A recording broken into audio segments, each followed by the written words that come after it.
আসসালামু আলাইকুম।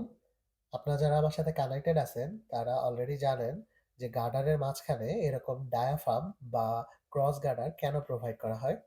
আর জানা না থাকলে কমেন্ট বক্স চেক করে ভিডিওটা দেখে নিতে পারেন।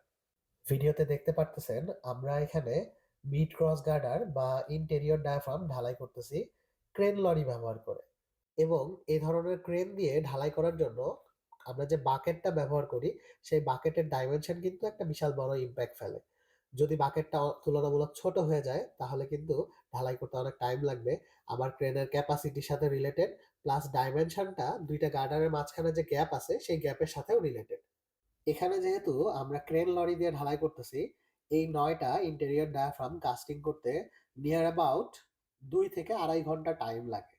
সো সেক্ষেত্রে আমরা যেটা করি, কংক্রিট অর্ডার করার সময় ব্যাচিং প্ল্যান্টে বলে দেই যে আমাদের এই ঢালাইটা মিনিমাম এতক্ষণ টাইম ধরে হবে।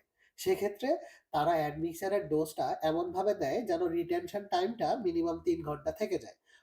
দেখেন, এই সেম ক্রস গার্ডারটা ওই পাশে ঢালাই করা হচ্ছে বুম পাম্প দিয়ে। যখন আমি এই ধরনের ক্রস গার্ডারে বুম পাম্প ইউজ করতেছি ঢালাইয়ের জন্য, তখন এই ৯ টা ডায়াফ্রাম কাস্টিং করতে আমাদের টাইম লাগবে মাত্র ১৫ মিনিট। যে কাজটা আমাকে এরকম ক্রেন লরি দিয়ে করতে লাগতেছে ২ থেকে ২.৫ ঘন্টা, সেম কাজটা বুম পাম্প করতেছে মাত্র ১৫ মিনিটে।